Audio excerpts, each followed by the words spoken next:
Ladies and gentlemen, welcome to the Bad Brad Berkwitt Show on Ringside Reports YouTube channel. Now, here's your host, who moved to Tulsa, Oklahoma from the East Coast, Bad Brad Berkwitt. Forget about it. Oh, forget about it, folks. I've worked on that with her over and over again, and it almost sounds like she's from Brooklyn, not from Louisiana. Oh, God, did I say that? I may not make it through this show. But hey, folks, we're in Bartlesville, Oklahoma at Studio B. I told you we'd be shooting at Debbie's house. Isn't it beautiful? You can see the fireplace behind me and stuff, which she told me I have to clean during the winter time. Forget about it. Yeah, right, okay. But hey, today we got a special guest on the show, and you know what? He's a paisan of mine. He's one of the best trainers I've ever met personally in boxing. I've met a lot of them. But not only did we click on a boxing level because he's got a high boxing IQ, we clicked on a personal level. He's got a fantastic family. You're like, well, who is it? Who is it? I'm not going to tell you. I'm going to keep you in suspense as we always do. But we're going to bring him on the show. All right? But before we do, come fly with me. Hey, folks. We're in Bartlesville, Oklahoma. Yes, East Coast. There's a Bartlesville, Oklahoma. Forget about it. And now we truly have a special guest on the show. And I truly do mean that. He's one of the finest boxing trainers I ever met. I consider him a paisan. He's actually been on the show several times. It's been a little while since we've had him on, so there's a lot to catch up on. So let's not even go any further, but without any further ado, please welcome to the show, my paisan, Randy Rouse. What's up, brother? How you doing, brother? All right. Get a thing. I didn't even tell him to wear that. Look at that. I love that. Always promoting, always promoting. Ringside Report. There you go. Well, welcome back again. Thanks, sir.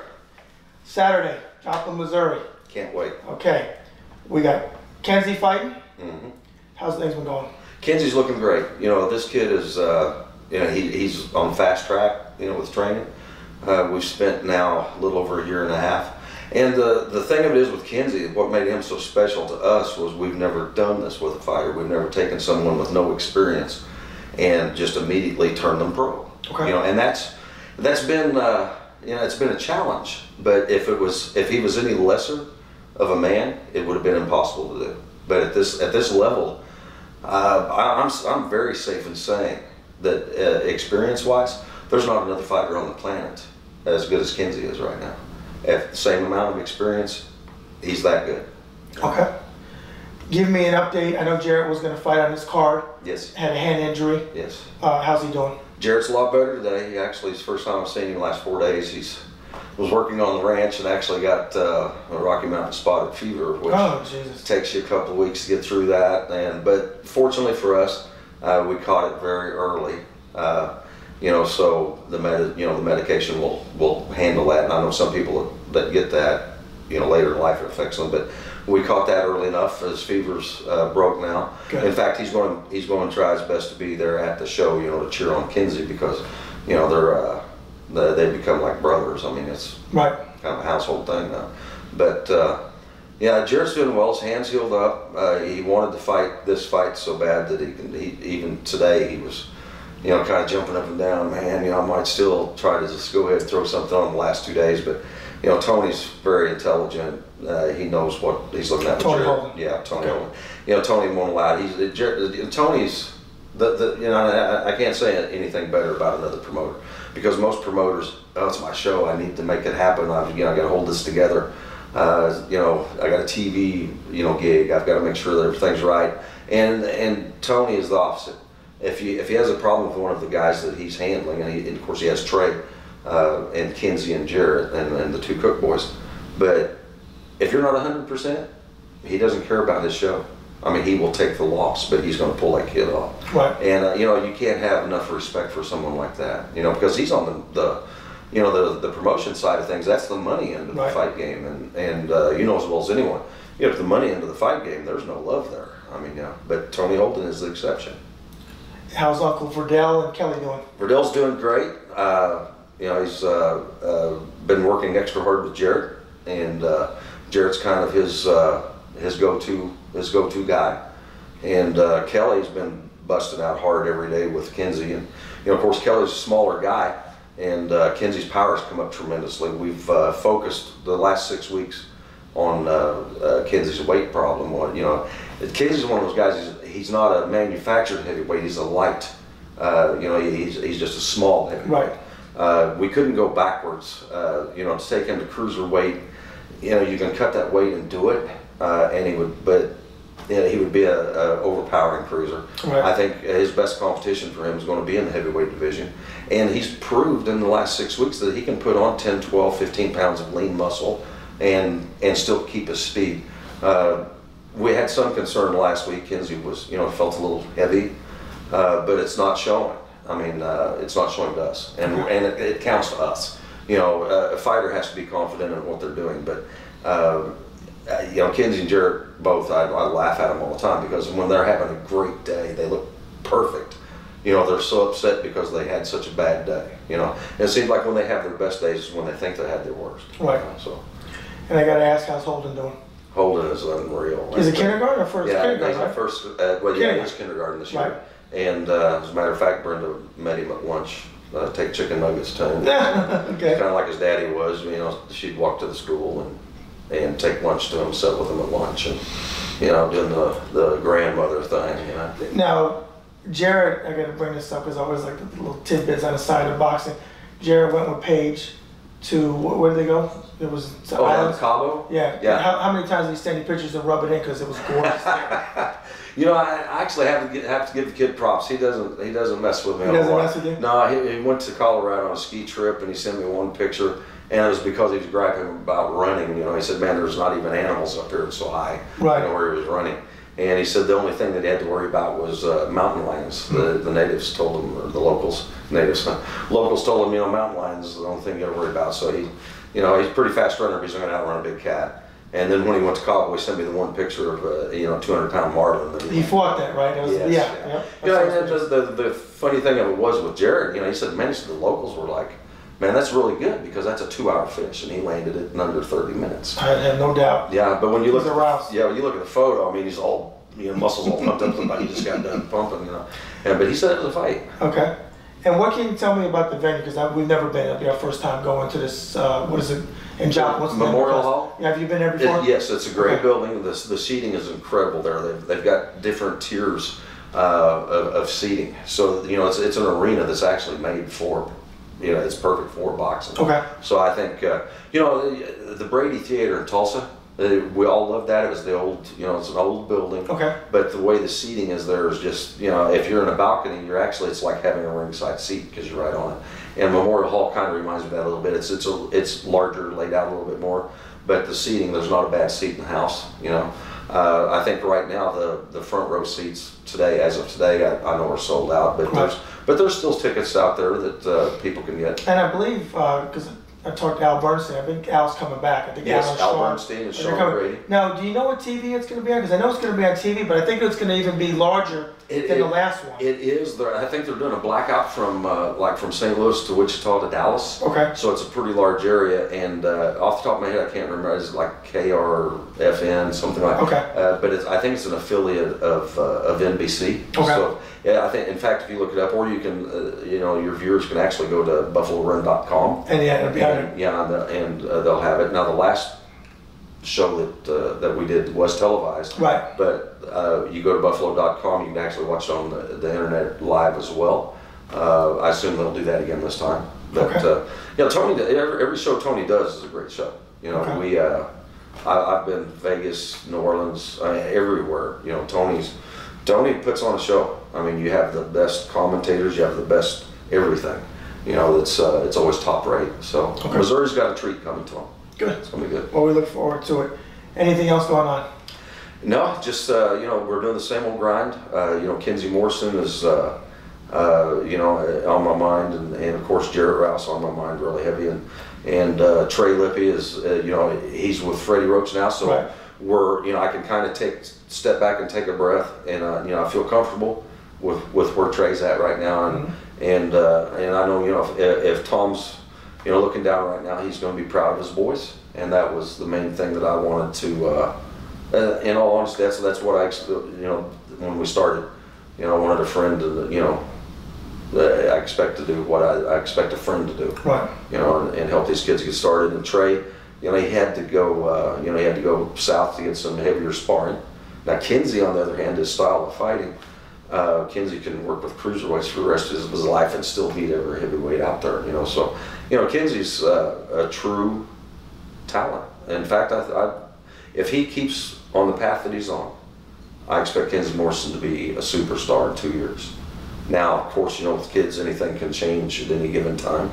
But if he stays on the path, I saw the picture from the beginning. I knew as soon as I saw the kid move, I know exactly what style you're going to do. Right. And he's going to master it. So I thought I'd see nothing but good things for these kids. Okay. Finally, the gym. Oh, I was going to ask you, with the boxing ring and all that stuff going on, that took it to another level. Oh, definitely.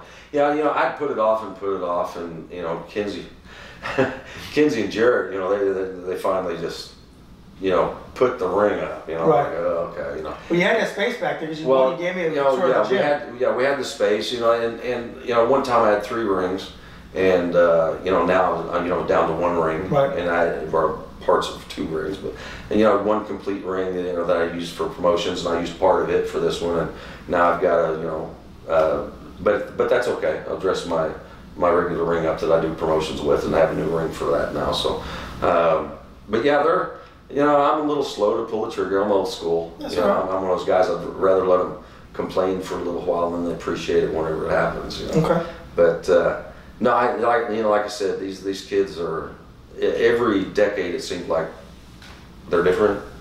You know, but I see some old school stuff in Jarrett that you just don't find anymore. Right. I mean, he's so grounded that you don't have to second guess anything, and he doesn't second guess anything. You know, he pulls the trigger. If I tell him this is what we're doing, there's no argument. There's no second thoughts about it. It's what we do, and kids do it phenomenal. You know, right. and it's like with Kenzie. You know, sometimes Kenzie, you know, and that's one thing with Kenzie where he is a little bit different. Kenzie came, you know, from a background where he was always around boxing somewhat. Of course, it was not at the level age-wise and stuff. And now after he got older, he started really schooling with it, and that's, you know, that's something a lot of these people they don't realize. There's a lot of mind work, right. You know, in the sport. That's right. And that's one thing I respect about Kenzie is he works hard at it. Now sometimes, of course, that can get in the way because something maybe someone else was doing. Well, no, that won't work for. Well, why not? You know, so right. Then you have to explain it, and that's fine because I would rather the kid be curious and be a master at it, right. than to just let things roll and then second guess. Right. You know, with Jarrett, you know, Jarrett's been there for 30 years. He's watched me train 7 world champions. Jarrett's never asked anything. You know, he knows. Well, I've said it constantly in post-fight wrap-ups, and I wouldn't say it if I didn't mean it. When I see your fighters, whether it was Trey when you were with Trey, yeah. Whether it's Kenzie or whether it's Jarrett, I always see them moving ahead. Yeah. Okay. I was critical. I'm not going to bullshit. I was critical of Trey's performance when he was with Jesse. It wasn't a slam on Jesse Reed, though people want to try to spin it. No, I agree. I just don't think that they clicked. Now, I want to see how he is with Freddie. I think it's a good match. Well, I think I have to see it, though. I have to see it in the ring. And I'm not even going to judge it on this fight. They need some time. Of course. It's too soon. This time is way too soon. You're very right. But I did say that there was such a difference, in my opinion, of Trey when he was with you, and then Trey when he was with Jesse. People say, "Well, no, I know Jesse. He's a world-class trainer. It doesn't matter. Not you can have a fighter, and you guys may not click. Exactly. Not every fighter and every trainer click. Doesn't matter how great you are or how lousy you are. That's exactly. You know, and people don't understand it. That's just the way it is. Yep. But I agree with you. I'm glad to see him with Freddie. I think some things can happen there definitely.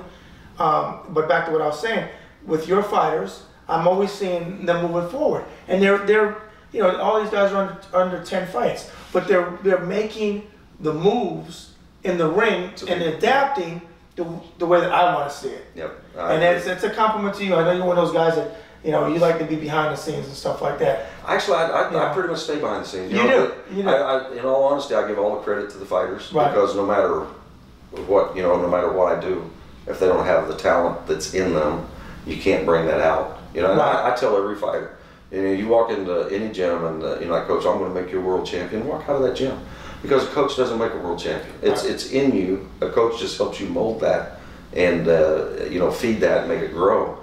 But you can't make a mountain out of a molehill. That's right. And then so that's something that trainers are, very important part of the fight game. Promoters are, fighters are.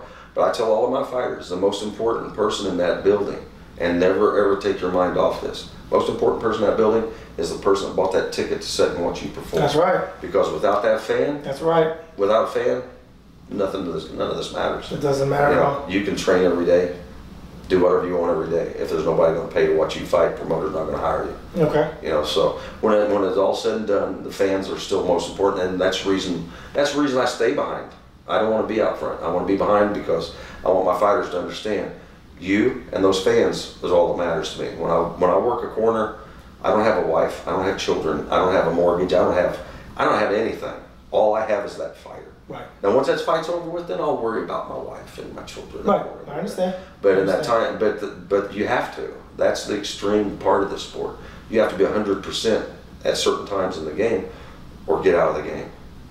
Now, before we close out, I'm going to take you on a complete 180. Folks, you don't know this, but I'll share this with the viewers. Randy and I text each other constantly. And it could be any topic. Some of them I could talk about, and some of them I can't, guy stuff. But this guy's a huge movie buff, and we both like Charles Bronson. Big fan of Charles Bronson.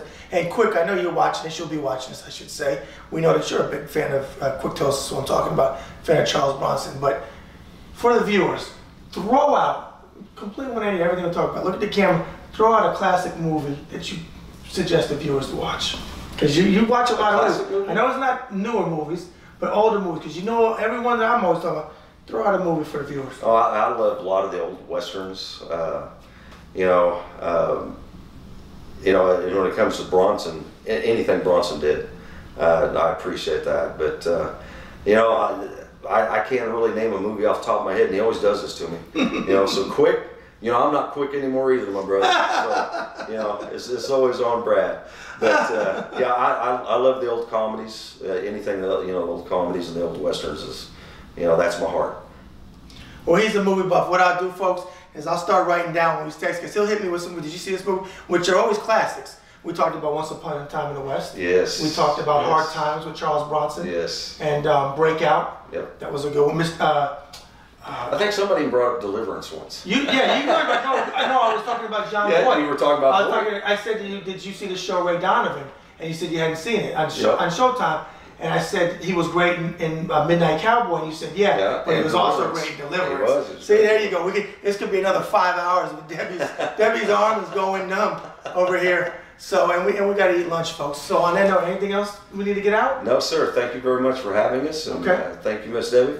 All right. I appreciate it. Us to the fans. Keep watching. All right. Throw them a forget about it. Forget about it. There you go. I could say forget about it. There you go. And on that note, folks, as we say, that's in the show in the can, forget about it. And as Frank Sinatra sang so eloquently, so long ago, Debbie just did her nose like Elizabeth Montgomery on Bewitched. See how I can do that? I can ad-lib like that.